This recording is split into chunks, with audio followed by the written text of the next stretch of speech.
This channel does not promote any violent, harmful, or illegal activities. All content provided by this channel is meant for an educational purpose only. আসুন এবার একটু গুলশান কলোনির দিকে নজর রাখি। গুলশান কলোনিতে নাকি কোনো নিয়মই চলে না, জলা ভরাট হচ্ছে, সরকারি জমি বেহাত হচ্ছে, অথচ মন্ত্রী শান্ত্রী সবাই অসহায়।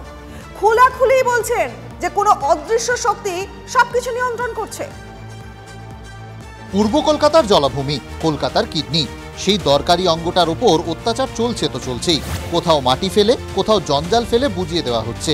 জলা বুঝিয়ে দেওয়া, সরকারি জমি হাতছাড়া হওয়ার অভিযোগ মানছেন নেতা মন্ত্রীরাই। তারপরও কাজের কাজ কিছুই হচ্ছে না। মন্ত্রী শান্ত্রী সবাই কি অসহায়?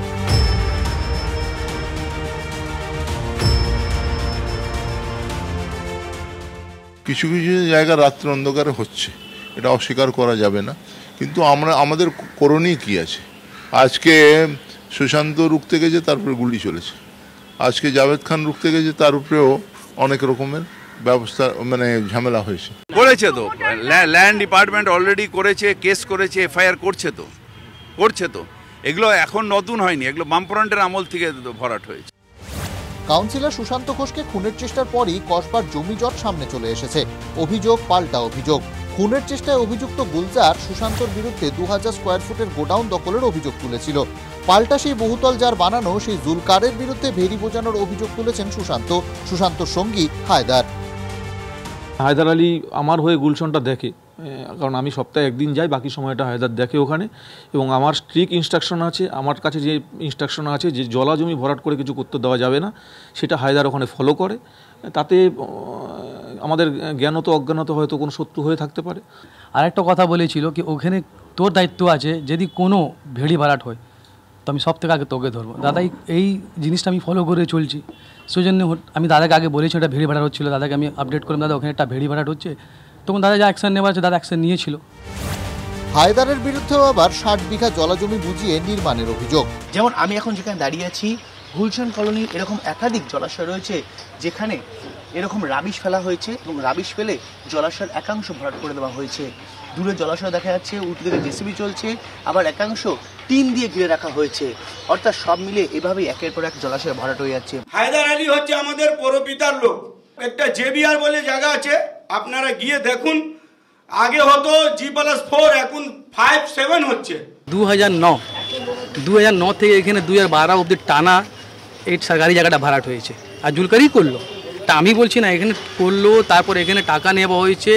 ও তো লোক থেকে টাকা তুলে নিয়েছিল, কি লোক অভিযোগ করে এখান থেকে ওকে দড় করিয়ে দেয়, তারপর ও এখান থেকে পালিয়ে যায় টাকা নিয়ে। ওকে কলকাতা পুলিশ বিহার থেকে অ্যারেস্ট করে এখানে নিয়ে আসে। গুলশান কলোনি যত বিল্ডিং হচ্ছে বিনা প্ল্যান সানসান ছাড়া সব আছে, সব আনলিগাল। হ্যাঁ, সবই জানবে না কি করে?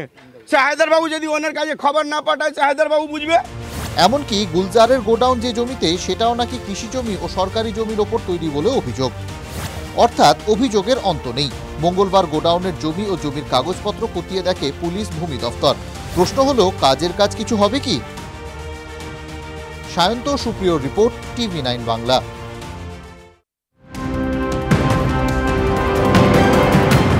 এই মুহূর্তে একটি ব্রেকিং নিউজের নজর রাখবো। 12 নম্বর রেলগেটের কাছে দোকানে আগুন, পরপর বেশ কয়েকটি দোকান পুড়ে গেছে। ঘটনাস্থলে দমকলে 3টে ইঞ্জিন রয়েছে।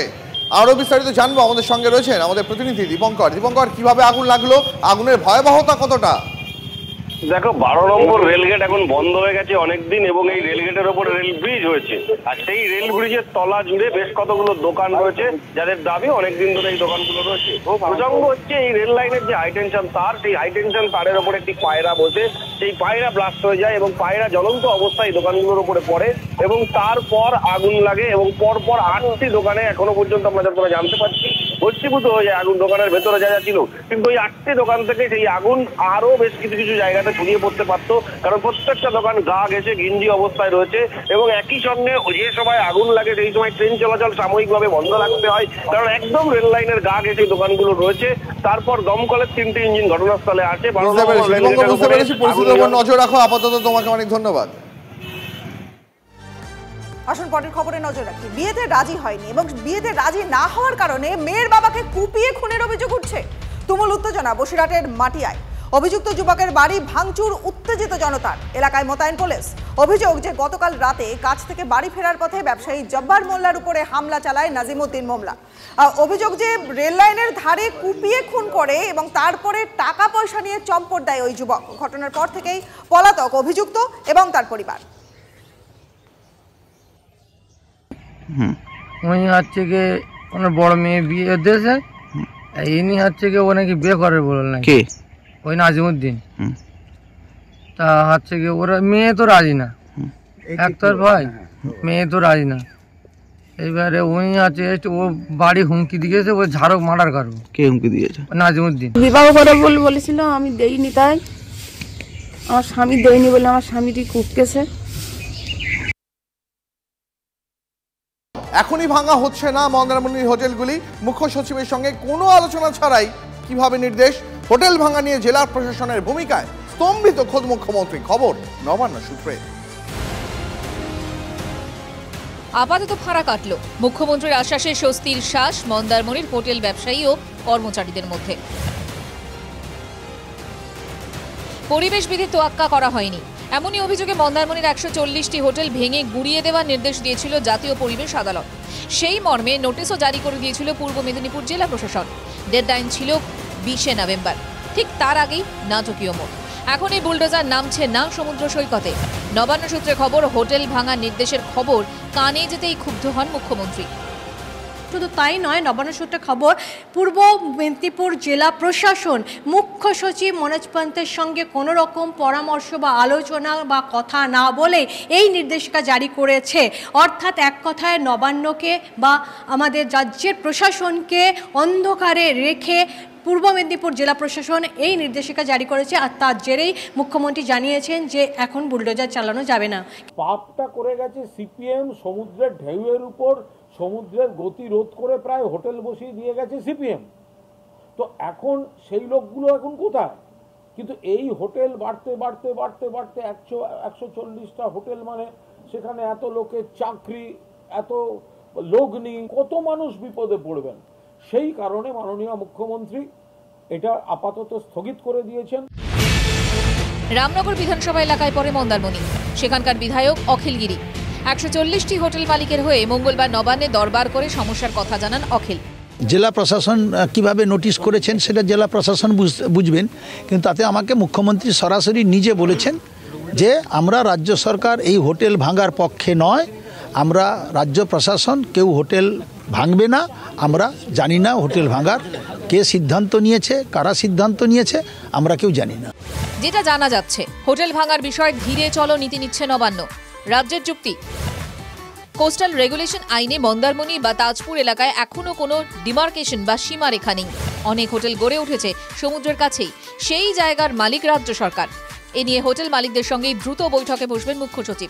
সিআরজেড নিয়ে রাজ্য সরকার কমের উপর 10 বার চিঠি করেছেন কেন্দ্রীয় সরকারকে। সিআরজেডটা তো রাজ্য সরকার নির্ধারিত করতে পারবে না, তার পরিমাপটা, তার কত দূরত্ব, সমুদ্রের ঢেউ থেকে কতটা দূরত্ব ফাঁকা থাকবে, সেটা কেন্দ্রীয় সরকার পরিমাপ করবে। এটা কেন্দ্রীয় সরকারের অবহেলা, তার জন্য রাজ্য সরকার অন্ধকারে আছে। সব মিলিয়ে পুরো বিষয়টা নিয়ে পর্যটন শিল্পে যেমন অনিশ্চয়তার একটা বাতাবরণ তৈরি হয়েছিল, আগামী দিনে সেই কালো ঘন মেঘ কার্যত কেটে গেল বলে এমনটাই মনে করছেন অন্তত এখানকার হোটেল ব্যবসায়ী থেকে শুরু করে এখানকার পর্যটন শিল্পের উপরে নির্ভরশীল মানুষজন। সব মিলিয়ে আগামী ডিসেম্বরের বা নতুন বছরের আগে নতুন করে মন্দারমণি ভরা পর্যটক পাবে, এমনটাই কিন্তু আশা করা চলে। তাই আপনাদের মাধ্যমে আমরা জানাতে চাই রাজ্য সরকার এবং সমস্ত দপ্তরকে যে আমাদেরকে গাইডলাইন বেঁধে দিন, সেই গাইডলাইনের মধ্যেই আমরা ব্যবসা করব। আমরা কোনো অবৈধ ব্যবসা করতে রাজি নেই এবং অবৈধ কোনো জিনিস আমরাও সেটা চাইছি না। ইতিমধ্যে পরিবেশ আদালতের হোটেল ভাঙার নির্দেশ ঘিরে শুরু হয়েছে আইনি লড়াই। হাইকোর্টে দ্বারস্থ হয়েছেন হোটেল মালিকদের সংগঠন। 20শে নভেম্বর মঙ্গলবার হাইকোর্টে এই মামলার শুনানি হওয়ার কথা। ক্যামেরায় সমর দাসের সঙ্গে দীক্ষা ভূঁইয়া, কনিষ্ক মাইতির রিপোর্ট, TV9 বাংলা।